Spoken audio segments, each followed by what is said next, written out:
እኩለ ሌሊት ካለፈ በኋላ ከርቀት የሄሊኮፕተር ድምፅ ጆሮዋ ውስጥ ገባ። ሁኔታው ያልተለመደ በመሆኑ ጆሮዋን አንቅታ ማዳመጧን ስትቀጥል ከርቀት ይሰማ የነበረው የሄሊኮፕተር ድምፅ እየቀረበ መጣ። በዚህ ሰዓት ጸሎት ቤት የቆየው ባለቤቷም እሷ ወዳለችበት ክፍል መጣ። ዞር ብላ ተመለከተችው።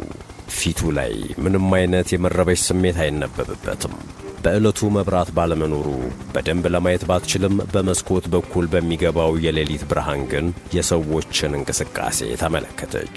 በሄሊኮፕተሮቹ ድምፅ ከእንቅልፋቸው ነቅተው በድንጋጤ ማልቀስ የጀመሩትን ትናንሽ ልጆቻቸውን በማባበል ላይ ያሉ ከግቢው ውጪ ከፍተኛ የፍንዳታ ድምፅ ተሰምቶ ያሉበት ቤት በጭስ ታፈነ። ከሄሊኮፕተሮቹ ድምፅ በተጨማሪ የጥይትና የፍንዳታ ድምፆችም ጸጥ ያለውን ሌሊት አናወጡት። አጠገቧ የቆመው ባሏ ለዓመታት ዱካው ጠፍቶባቸው ሲባዝኑ የቆዩት ጠላቶቹ አሁን ላይ ሐሳባቸው እንደተሳካ አወቀ። እናም ሁሉም ነገር ማብቃቱን በተረዳ አይነት ስሜት ቤተሰቡን እያየ ሁላችሁም ፍጠኑ፣ ወደ ሕንፃው የታችኛው ክፍል ገብታችሁ ቆዩ፣ እነሱ እናንተን አይፈልጉም፣ እኔን ለመግደል ነው የመጡት፣ ሂዱ ፍጠኑ እያለ ቤተሰቦቹ እንዲሸሹ መገፋፋቱን ቀጠለ። Fire in the hole.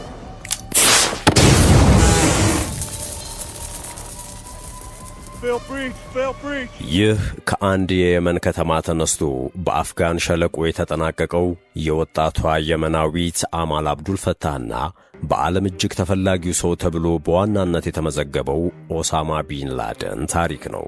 በዓለም እጅግ ተፈላጊ የሆነ ሰው ለማግኘት የዩናይትድ ስቴትስ የስለላ ተቋምና የፔንታገን የዓመታት ድካም በመጨረሻ ከዚህ ተፈላጊ ሰው ጋር ሞትን የተጋፈጠችው ጀግናዋ ሴት ማን ናት?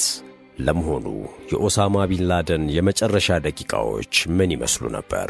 ከአሜሪካ ኮማንዶዎች ጋር ግብ ገጥማ የባሏን ሕይወት ለመታደግ የሞከረችው የመናዊቷ የኦሳማ ቢን ላደን ሚስት አማል አብዱል ፋታህ ቢንት አህመድ።